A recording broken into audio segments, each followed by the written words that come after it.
നമസ്കാരം.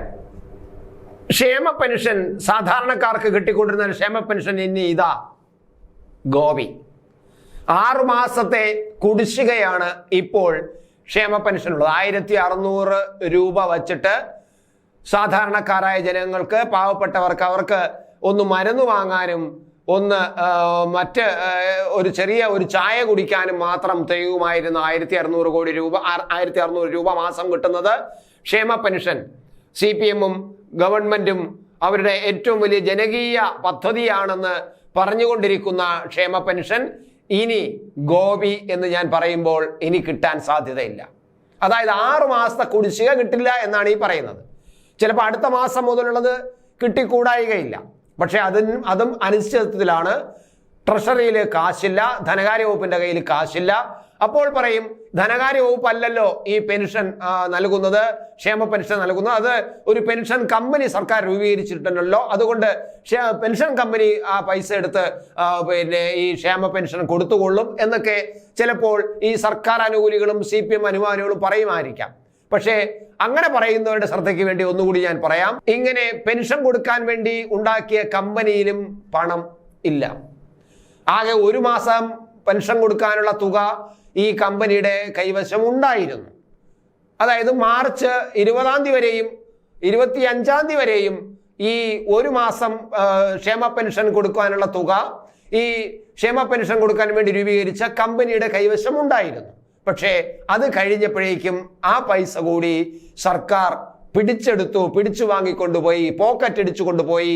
കാരണം ട്രഷറിയിൽ ആകെ പ്രശ്നമായി. ട്രഷറി ഓവർ ഡ്രാഫ്റ്റിലും കഴിഞ്ഞ് ട്രഷറിയിൽ കാശില്ലാതായി വരികയും അങ്ങനെ മാർച്ച് 31-ന് മുമ്പ് ട്രഷറിയിൽ കുറെ പണം കാണിക്കണം എന്ന് പറഞ്ഞുകൊണ്ട് സർക്കാർ ഈ ക്ഷേമ പെൻഷൻ നൽകാനുള്ള കമ്പനിയിൽ ഉണ്ടായിരുന്ന കാശ് കൂടി അങ്ങ് പിടിച്ചു വാങ്ങി അങ്ങ് ട്രഷറിയിൽ കൊണ്ടിട്ടു. അങ്ങനെ ട്രഷറി പിന്നെ ഈ മാർച്ച് 31-ന് അല്പം ഭേദമായ നില വന്നു, അല്ലെങ്കിൽ ഗുരുതരമായ പ്രതിസന്ധിയിലേക്ക് മാറിയേനെ. എന്തായാലും ആ പെൻഷൻ കൂടെ കൊണ്ടുപോയപ്പോൾ ഇനി പെൻഷൻ കൊടുക്കാൻ പെൻഷൻ കമ്പനിയുടെ കയ്യിൽ 5 പൈസ നയാ പൈസ കയ്യിലില്ല. 4800 കോടി രൂപ വേണം 6 മാസത്തെ പെൻഷൻ കുടിശ്ശിക കൊടുക്കാൻ. അതാണ് ഈ പറയുന്നത്. 4800 കോടി രൂപ വേണം. പക്ഷേ 4800 കോടി രൂപ പോയിട്ട് 800 കോടി രൂപ പോയിട്ട് 80 കോടി രൂപ പോയിട്ട് 80 ലക്ഷം രൂപ പോലും അവരുടെ കയ്യിലില്ല എന്നാണ് പിന്നെ ഇപ്പോഴത്തെ വിവരം. അതുകൊണ്ട് തന്നെ ഈ കഴിഞ്ഞ പ്രാവശ്യം ബാലഗോപാല് ബഡ്ജറ്റ് അവതരിപ്പിച്ചപ്പോൾ ഒരു പ്രഖ്യാപനം നടത്തി. 2024 ഏപ്രിൽ 1 മുതലുള്ള പുതിയ സാമ്പത്തിക വർഷത്തിൽ സാധാരണക്കാരന് ഈ സർക്കാർ കൊടുത്തിരിക്കുന്ന പിന്നെ ഒരു ആശ്വാസമായ ക്ഷേമ പെൻഷൻ ഞങ്ങൾ എല്ലാ മാസവും കൃത്യമായി കൊടുക്കും. ബഡ്ജറ്റിൽ വായിച്ചപ്പോൾ ബാലഗോപാൽ പറഞ്ഞു വച്ച വാക്കാണ്. ഇനി കുടിശ്ശിക വരുത്തില്ല. കുടിശ്ശിക കൂടി ചേർത്ത് 2024 സാമ്പത്തിക വർഷം മുതൽ പെൻഷൻ കൊടുത്ത് തീർത്തിരിക്കും, എല്ലാ മാസവും കൃത്യമായി കൊടുക്കുമെന്ന് പറഞ്ഞു. പക്ഷേ ഇപ്പോൾ തിരഞ്ഞെടുപ്പ് വന്നപ്പോൾ കുറച്ച് വോട്ടിംഗ് നടക്കുന്നതിന് മുമ്പ് കുറച്ച് കുടിശ്ശിക 1 മാസം 2 മാസത്തെ കുടിശ്ശിക കൊടുത്തു.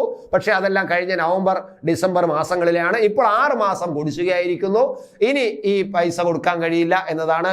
ഇനി നമ്മൾ ഇനി കാണേണ്ട മറ്റൊരു കാര്യം, ഒരു ക്ഷേമ പെൻഷൻ കൊടുക്കാൻ വേണ്ടി ഒരു സ്വകാര്യ കമ്പനി, ഒരു പ്രൈവറ്റ് കമ്പനി ഉണ്ടാക്കുന്നത് കേരളത്തിൽ മാത്രമാണ്. എന്തിനാണ് ഇങ്ങനെ ഒരു കമ്പനി ഉണ്ടാക്കിയതെന്ന് അറിയില്ല. കോപ്പറേറ്റീവ് ബാങ്കുകളുടെ കൺസോർഷ്യത്തിൽ നിന്നും പണമെടുത്താണ് ഈ കമ്പനി ഇങ്ങനെ ഒരു കമ്പനി തുടങ്ങിയത്. അപ്പോൾ ഈ കമ്പനി ഇപ്പോൾ കാലിയായിരിക്കുന്നു. കമ്പനിയിലെ ജീവനക്കാർക്കും ശമ്പളം കൊടുക്കാൻ പറ്റാത്ത അവസ്ഥ വന്നിരിക്കുന്നു.